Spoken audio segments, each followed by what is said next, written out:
Estimados amigos y amigas, tenemos hoy un programa dedicado a hacer un análisis del escenario que se nos presenta este año 2023. Guatemala siempre es un país con muchos temas relevantes que surgen cada día y cambian las informaciones constantemente. Y es un país con muchos conflictos y también es un país con muchos problemas.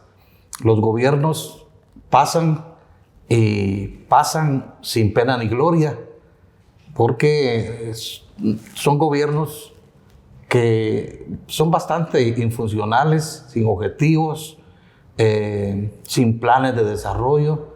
Los problemas de Guatemala siguen siendo los mismos de hace 20 o 30 años. Malas carreteras, corrupción.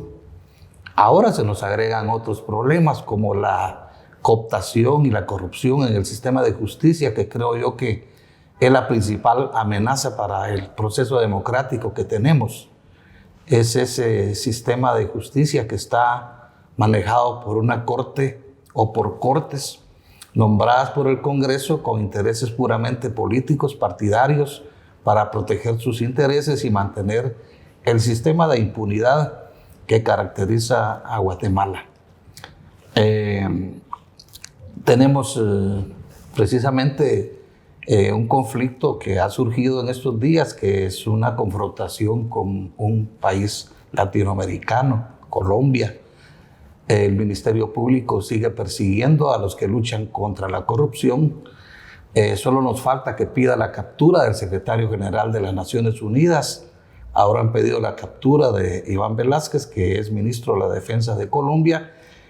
Y el presidente de ese país ya ha dicho que si Guatemala insiste en perseguir a los buenos, que no tienen nada que hacer con este país. Lo que significa la posibilidad de un rompimiento de relaciones diplomáticas entre Colombia y Guatemala. A lo cual se sumaría que Guatemala no tiene relaciones con Venezuela. Pocos días después de haber tomado posesión, el presidente Yamatei rompió relaciones con ese país. Recordemos que antes de que tomara posesión, quiso visitar Venezuela. Bueno, tocó suelo venezolano con su canciller Pedro Grolo y no se les permitió la entrada porque querían entrar con un pasaporte italiano y además era una visita privada, turística, y se llevan a entrevistar con un presidente que lo eligieron en la calle, que lo proclamaron en la calle y que ahora el mismo Estados Unidos desconoce, que es Juan Guaidó, que fue una caricatura en su momento, pero tuvo la legitimidad de algunos gobiernos, entre ellos Guatemala. Así que, al mismo tiempo que enfrentamos un proceso electoral importante, interesante, porque quiera o no, hay elecciones y tenemos la opción de votar. A veces digo yo que solo de votar, no de elegir, pero es un proceso electoral que se nos viene y esperamos que se desarrolle con transparencia y que los resultados sean sin fraude. Pero al mismo tiempo tenemos una realidad socioeconómica que también sigue pesando mucho sobre este país en cuanto a su falta de desarrollo, su déficit en sus indicadores. Y para eso nosotros tenemos hoy a nuestro invitado, que es Jonathan Mencos. Él es un analista, es un escritor, él es un economista, es un político y tiene una gran experiencia en materia analítica y es un buen visionario pues, de la realidad nacional. Vamos a conversar con él en este contexto que les estamos dando.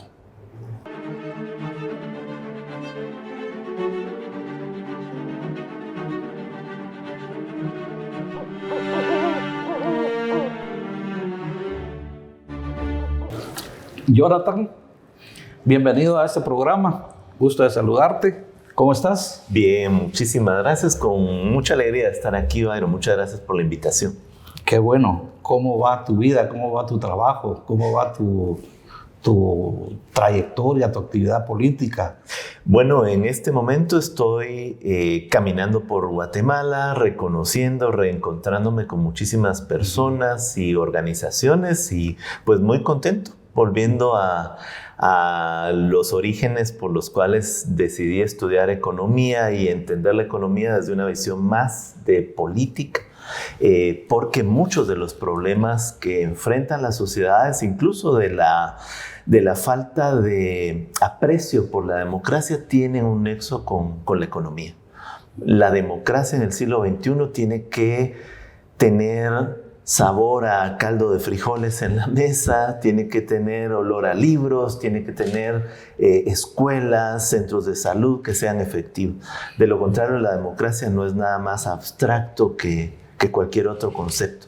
Y creo que desde mi experiencia en la vida profesional, desde lo que he hecho, estudiando la política fiscal, el desarrollo, el enfoque de la economía bajo una visión de derechos humanos, pues ha sido muy interesante poder tener esta experiencia de los últimos 2 meses que he estado ya caminando por el país. ¿Cómo se analiza este déficit en desarrollo que tiene Guatemala? Los problemas que persisten y que son los mismos de siempre, salud, educación, caminos rurales y carreteras en general, el acceso a los bienes, a los servicios de la población, y todo esto relacionado con una migración constante hacia Estados Unidos de parte de la población guatemalteca, y una falta de desarrollo que no solo se ve en los indicadores, en las cifras, sino que cuando uno visita el área rural, uno se da cuenta que el país está muy atrasado, ¿verdad? Sí. Yo visito El Salvador, por ejemplo, bueno, y he vivido en Costa Rica y en México también, pero no se ve tanto contraste como se ve en Guatemala. Exactamente. Por ejemplo, los caminos rurales de Guatemala, esos no los vas a ver jamás en Costa Rica, ¿verdad? No. Que la gente carezca de agua potable es muy difícil también. Las escuelas siempre están... Una característica de Costa Rica es que tanto en el sistema educativo privado como en el sistema público usan un único uniforme. El uniforme en Costa Rica de los estudiantes es el mismo para todos. Sin distinción. Sin distinción, claro. Ya sean de la San Carlos, de la Landívar, bueno, en la universidad no usan uniforme. Pero vamos pues a que, aunque sea de los mejores colegios, sí, y de las escuelas públicas, el uniforme es el mismo. Solo lo pongo así como entre paréntesis, pero en Guatemala siempre en el área rural uno percibe esa falta de desarrollo.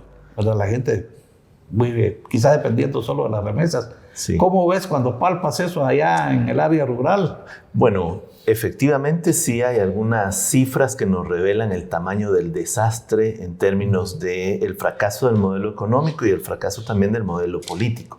Por ejemplo, analizando las encuestas de empleo e ingresos más recientes, que infortunadamente son de 2021, ya en ese momento, antes de la subida tan impresionante de precios, ya habían 6.3 millones de trabajadoras y trabajadores a los que no les alcanzaban los ingresos de su trabajo para poder ni siquiera cubrir la canasta básica de alimentos. Bueno, cuando vamos al ámbito rural, lo que se encuentra es una increíble y desproporcionada tasa de informalidad en el empleo. Entonces hay muchísima gente viviendo en la precariedad. Si a eso agregamos que tenemos las más bajas coberturas de educación, de salud en los departamentos del país, tenemos un sistema de salud pública que apenas tiene capacidad de atender a la población que existía en 1970.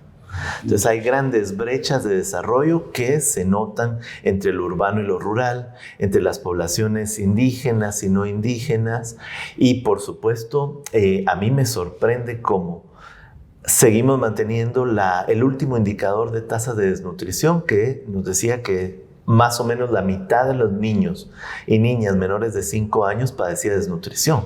Pero cuando nos adentramos en la estadística vemos que es cerca del 70-75% de niñas y niños indígenas menores de 5 años quienes padecen desnutrición.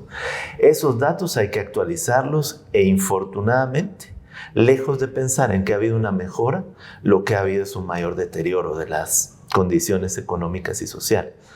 Pero frente a esas cifras y esas realidades tan catastróficas del modelo económico, que podemos adentrarnos a entender dónde están las grandes causas del fracaso del modelo, frente a eso, lo que yo también noto es que hay mucha gente queriendo hacer cosas.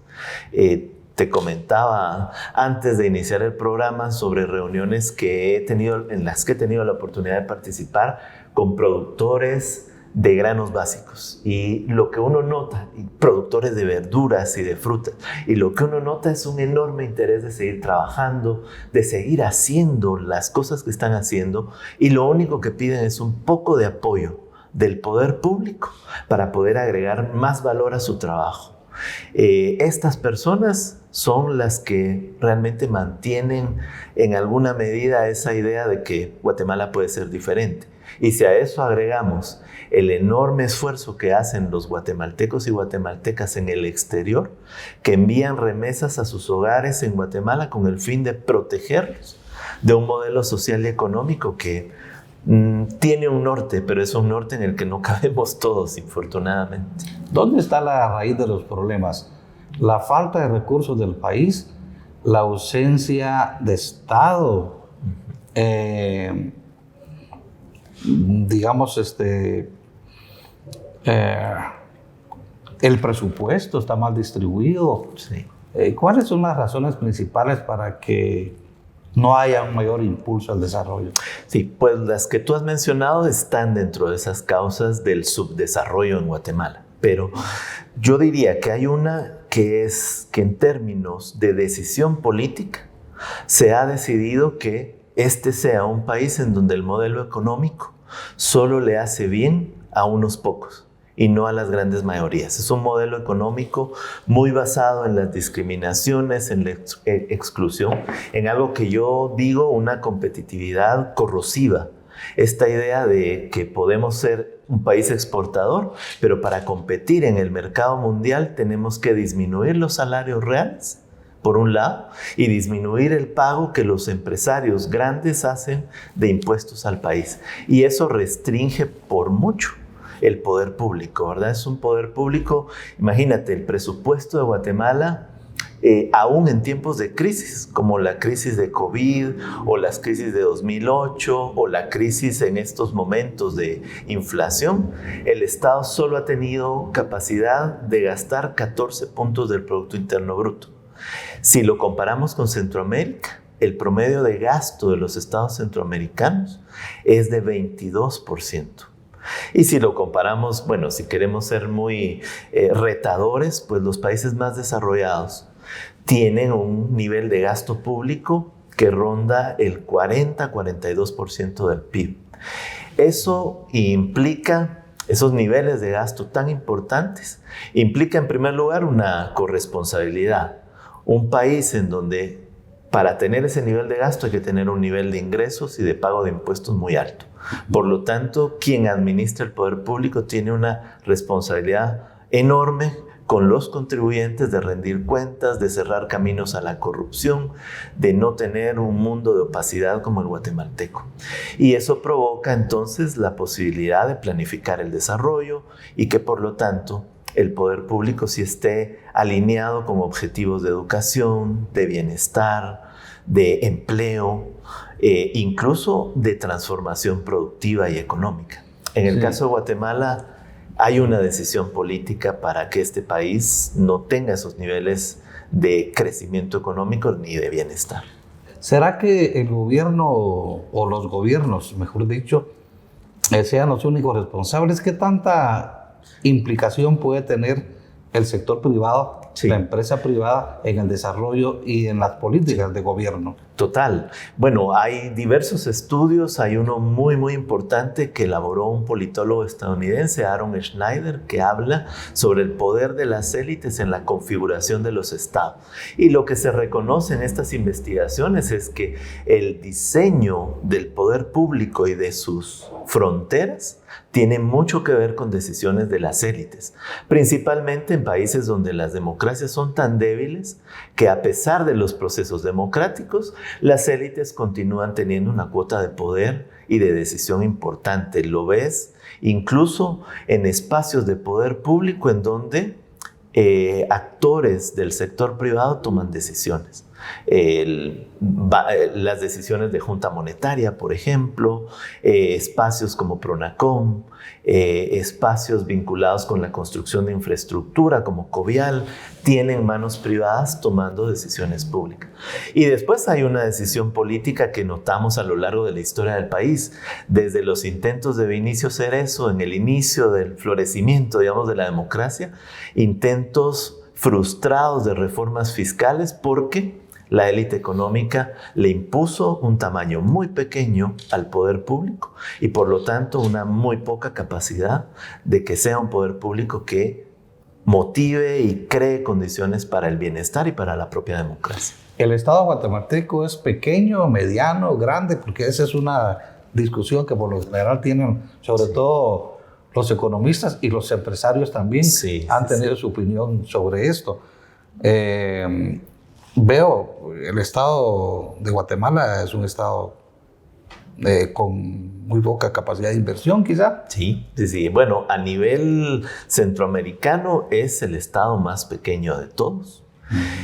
A nivel, si lo comparamos con los países más avanzados, el tamaño en términos del Producto Interno Bruto y de su presupuesto, el tamaño del Estado de Guatemala es la cuarta parte del tamaño de un Estado pues fuerte, grande, como puede ser el Estado francés, por ejemplo. Entonces sí hay una gran diferencia porque un Estado tan mínimo, tiene muy pocas capacidades de inversión pública, de orientar incluso inversiones que generen nuevos mercados, que mejoren el mercado laboral, que siente un piso de protección social o de ciudadanía social, que es la garantía de un mínimo de bienes materiales para la vida. Por supuesto que es un Estado incompleto para el contexto democrático. Quizás siga siendo, infortunadamente, la institucionalidad pública sigue siendo una institucionalidad pensada para la guerra, pensada para la represión y no para el desarrollo. Y eso creo que tenemos que ponerlo sobre la mesa porque viene un poco sobre la idea que tú decías. Nos permiten ir a votar, pero eso probablemente no siempre va a ser elegir.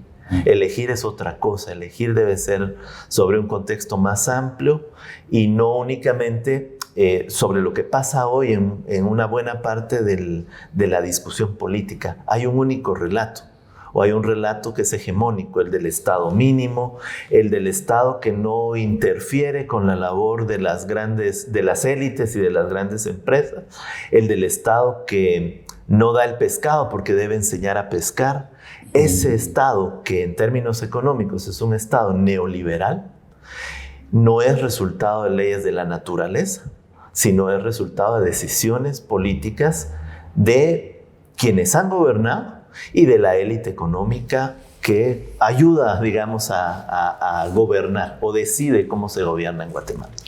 Bueno, sí, el voto también depende de las maquinarias electorales que son tan avasalladoras que hacen muchas veces que el elector vote contra sus propios intereses. Así es. Por malos candidatos.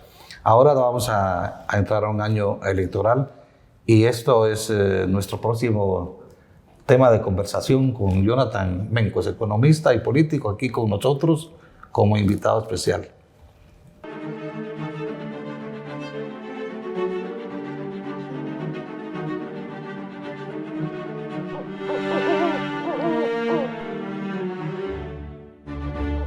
Vamos a continuar con esta conversación que tenemos con Jonathan Mencos, Él es economista, tiene muchas facetas en su vida, es escritor también.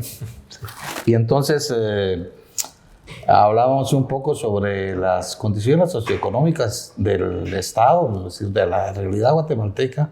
Y ahora queremos entrar un poco al tema del escenario electoral, porque tenemos un año electoral, ya de hecho se han proclamado muchos candidatos a la presidencia, y también para la alcaldía de Guatemala ya hay como unos 17 candidatos. Casi están listos los partidos políticos, que son alrededor de unos 28 quizá, para empezar pues, el proceso, que arrancaría con la convocatoria a elecciones del Tribunal Supremo Electoral ahora ese mismo mes de enero, 20 o 21 de enero. Y luego pues entramos a esa recta. Las elecciones van a ser creo que en junio. Sí, 25 de junio. 25 de junio y en agosto la segunda vuelta. Así es. Si es que hay segunda vuelta.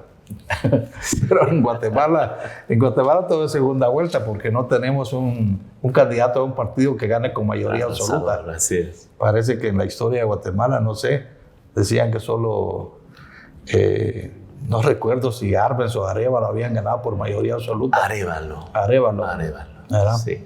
Pero de ahí no tenemos candidatos con esa fuerza, con ese empuje, que sería lo mejor, ¿verdad? Que ganara en primera vuelta un presidente porque tendría un amplio respaldo para poder gobernar. Sí. Pero quizá hay mucho desencanto de la población sobre los partidos y sobre el proceso electoral. ¿Será que el guatemalteco está muy pesimista, con poca confianza, con poca credibilidad de los partidos y de los políticos? Sí, infortunadamente sí. Las estadísticas que yo he revisado nos dice que cerca del 50% de las y los guatemaltecos no les interesa la política. Están desencantados con la política. Estos son datos del Latinobarómetro, que se hacen a nivel de América Latina y se hacen comparaciones. Y las y los guatemaltecos somos una de las sociedades que desconfía más, además de quienes les gobiernan. Más o menos el 70-75% de los centroamericanos y los guatemaltecos consideran que se gobierna para el beneficio de las élites. Eso quiere decir que sí tenemos una buena cantidad de personas muy conscientes de cómo se ha administrado el poder público, pero la idea de que hay un 50% de personas totalmente desinteresadas incluso de hablar de los temas políticos, sí es un enorme reto, porque yo creo que la única forma de vencer nuestra idea de que este país va por muy mal camino es intentando conocer si hay alternativas para salir de este bache de 40, 50 años, ¿verdad? Y mientras las y los ciudadanos no se involucren, es muy complicado poder cambiar el relato y poder conseguir un cambio. Pero lo cierto es que quizá en este proceso electoral hay dos elementos que van a ser torales. Uno, la discusión económica, porque la inflación ha hecho que muchos más hogares estén francamente desesperados por lo que está sucediendo. Revisaba los datos, por ejemplo, del incremento de préstamos destinados al consumo. Solo el año que acabamos de terminar se incrementó en un 25% la masa de préstamos destinados al consumo. Estos son hogares que están usando la tarjeta de crédito para pagar los útiles escolares, para llegar a fin de mes. Bueno, esa desesperación en un país donde, por ejemplo, el precio del maíz se incrementó 34% en el año. El precio del pan se incrementó un 15%, el precio de las tortillas, que en muchos casos no se nota el incremento, que es de 12%, porque las tortillas cada vez son más pequeñas, ahora parecen hostias, ¿verdad? Parece monedas de 25 centavos. Sí, exacto. Sí. Pero entonces esa desesperación va a obligar a que la discusión sea económica. Y a esto hay que agregar que el contexto económico internacional no nos está haciendo ningún bien, porque se sigue Este año 2023 va a ser un año de continuidad en la inflación, por ejemplo, de altos precios del trigo, del arroz, del maíz. Algo tienen que decir los partidos en contienda sobre cómo resolver este problema. Sí, lo que pasa y lo que se observa es que lo que más resalta es la propaganda, la publicidad que no dice nada. Exacto. Es decir, es una propaganda vacía. Yo veía unos rótulos, unas vallas, por cierto, del partido de gobierno, donde decía yo, bueno, ¿quién se inventaría esas frases? Sí. Porque no dicen nada. Dice, tenemos un transporte público porque no hay transporte público. Sí. Algo así. Sí. Bueno. Además, partidos que ya gobernaron sí. y que nuestros problemas pues pasan por una mala gestión del poder público que han hecho ellos, los que repiten y repiten en estos procesos electorales. Sí, no, y el asunto es ¿qué posibilidades hay de debatir? De que los candidatos se expongan sí. al debate y que realmente se conozca si saben de la realidad guatemalteca, si tienen propuestas, sí. que sean propuestas serias. Tenemos candidatos que sean estadistas, ¿habrá alguno? Yo creo que sí los va a haber llegado el momento. Ahora es muy temprano para advertirlo. Quizá quienes ya saltaron al ruedo todavía no nos dan ninguna garantía, pero creo que falta todavía por verse, y me parece que ese es el segundo elemento que yo quería poner sobre la mesa en nuestra conversación. Cómo enfrentar el desgano de las y los ciudadanos frente a partidos políticos que ofrecen más de lo mismo. O sea, tenemos 40 años de escuchar la teoría del derrame, esa idea de que si le va bien a los ricos nos va a ir bien a todos. Bueno, hoy deberíamos de saber que eso no es cierto, que mientras hay más ricos, lo cierto es que uno mira para abajo y cada vez hay más pobres, ¿verdad? Creo que hay que vencer el desgano de la población y hay que interesarlos en el debate político, porque solo al interesar a la población vamos a poder exigir a los partidos políticos que tengan planes de gobierno, que pongan sobre la mesa sus planes de gobierno, que nos hablen de quiénes son los candidatos, de dónde vienen. Muchos descaradamente han participado en la corrupción, en el narcotráfico, y ahí están porque le están apostando al desgano, a que la gente o no va a ir a votar o va a votar completamente desinteresada. Y yo creo que muchos candidatos lo que están haciendo es descalificando, más que argumentando y que aportando soluciones, discutiendo en serio. Lo que están haciendo es descalificando, por ejemplo, a fulano porque lo acusaron de tal cosa a tal tiempo, a sultano porque tuvo un juicio que la mujer lo regañó y bueno, en fin, hay una descalificación. O sea, la tendencia es a descalificar a fulano y que no van a inscribir a X o Y candidato por tal cosa. O sea, así es. Pienso que lo que deben hacer es tener más seriedad pues, en los planteamientos. Sí. Bueno, y los medios de comunicación y los espacios de reflexión y debate como el tuyo van a jugar un rol mucho más estratégico y protagónico en esta construcción de conocimiento para las y los ciudadanos, porque creo que solo a través de los medios de comunicación se va a poder llegar a un público tan amplio. Bueno, principalmente porque las carreteras están tan malas que es imposible caminar por todo el país en los 3 meses que dura la campaña electoral. Pero lo otro es que son los periodistas y los medios de comunicación los que tienen la capacidad de cuestionar y de evidenciar cuando alguien está ofreciendo el no cobro de la energía eléctrica, si esto es sensato, si esto es posible, si la política fiscal de un país tan pequeño permite eso, o si alguien ofrece 1 millón de casas en el primer año de gobierno.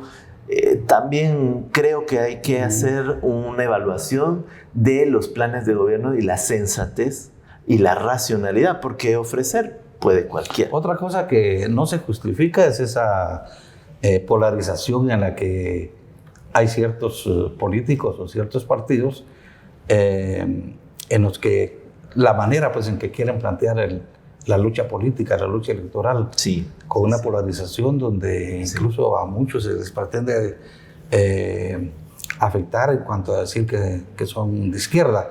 ¿Qué tanto, digamos, yo no sé, pero qué tanta influencia puede tener esa polarización? Sí, bueno, lo estamos viendo a nivel global con toda esta marea de personas que se han convertido como en hooligans. No son electores, no son personas que analizan el discurso de su adversario político. Son hooligans que están dispuestos a tomar el Capitolio, el Congreso, como lo acabamos de ver en Brasil, y le hacen mucho daño a la sociedad. Políticos que en realidad, lejos de proponer dentro del marco democrático cambios, porque para eso es la democracia, dirimimos nuestra visión sobre el rol de lo público, sobre lo que tiene que hacer el Estado, sobre lo que no tiene que hacer el Estado para evitar invadir nuestras libertades o limitarlas. El debate democrático es, por excelencia, el camino para construir una mejor nación. Cualquiera que descalifica y que construye un lenguaje de odio, porque creo que hay que descalificar al corrupto. Sí. Y eso no es odiar, pero lo que vamos a encontrar en este proceso electoral es odio a aquellas personas principalmente que hablan sobre la universalización de derechos, el derecho a la educación. Yo mismo, desde el ámbito más académico, he sufrido a lo largo de los 25 años que tengo de estudiar la economía, momentos en donde, en lugar de debatir mis ideas frente a otras, lo único que surge es que estos son gente que quiere comer niños. Yo creo que ese debate o estos mensajes no deberían de ser aceptados en el contexto de un proceso electoral. Y nunca en la vida democrática hay que tener argumentos para debatir con adversarios ideológicos. Y bueno, volvemos otra vez al tema tan importante que tienen las redes sociales y los medios de comunicación, ¿verdad? Ayudar a construir una reflexión política seria, madura, sobre las otras oportunidades. Guatemala no es que tenga un único camino, que sea este camino de destrucción, de precarización de las grandes mayorías de la población. No, hay otros caminos. Se ha vuelto muy común el uso de net centers. En las redes sociales. Digamos, ahí están los net centers ocultos, nadie los conoce, nadie los ve, nadie los identifica. Sí. Pero crean miles de cuentas. Así es. Para hacer acusaciones, para... Sí.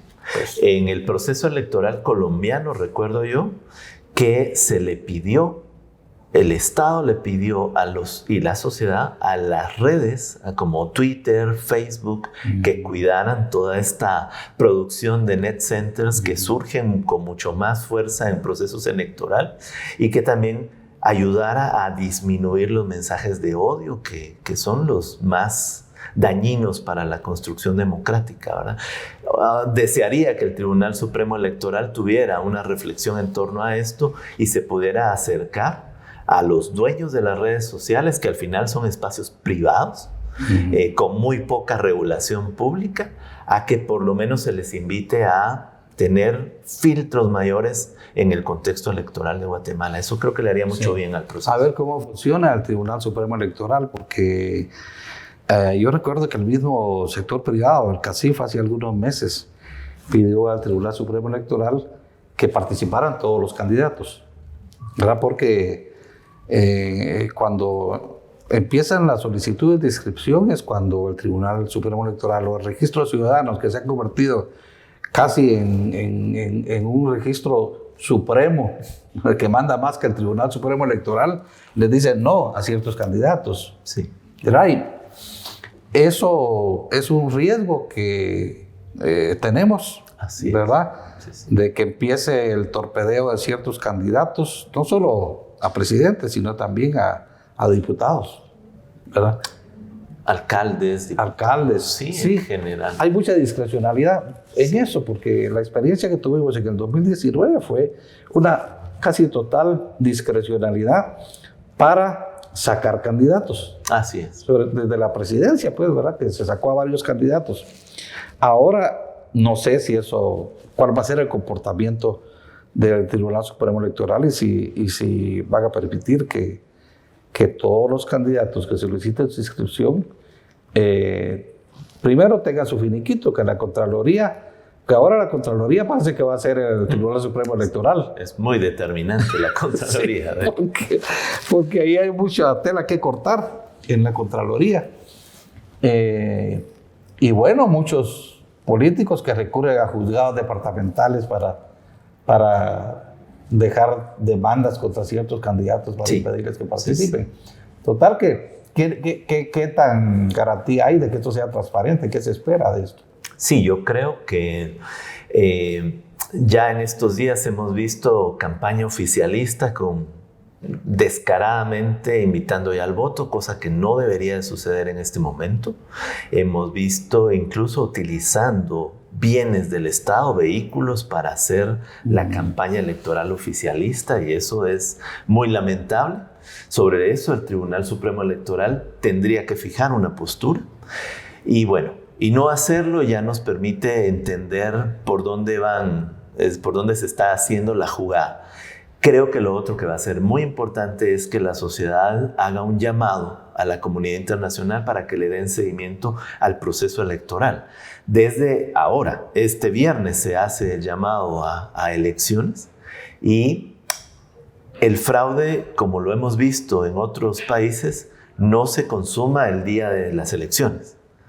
El fraude se construye previamente con la no participación de candidatos que legítimamente y legalmente deberían de participar. El fraude se consuma en la medida en la que el gobierno utiliza sus recursos, que son recursos públicos, para fomentar el voto del partido oficialista. El fraude tiene que ver incluso con el acceso a medios de comunicación, con el financiamiento. Entonces, sí es muy urgente que la sociedad guatemalteca comience a dar seguimiento al proceso electoral, porque con los años ya los fraudes no son el día de las elecciones, donde como en Nicaragua salían las urnas preñadas en 2009, decían, porque llegaron a votar 20 personas y al hacer el conteo habían 30 votos y todos a favor del gobierno. Eso ya es muy trivial.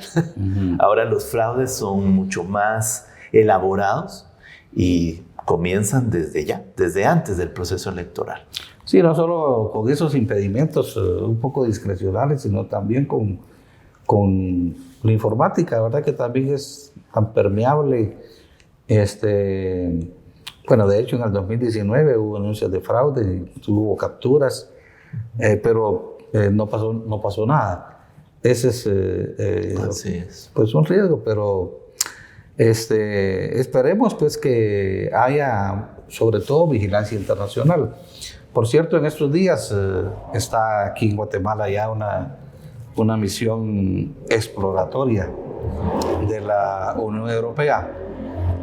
Creo que va a haber mucho esfuerzo, mucho interés, incluso creo de Estados Unidos, para vigilar el proceso electoral, ¿verdad? Pero sí existe el temor de que pueda darse diversas maniobras para impedir que haya pues una elección libre. Sí.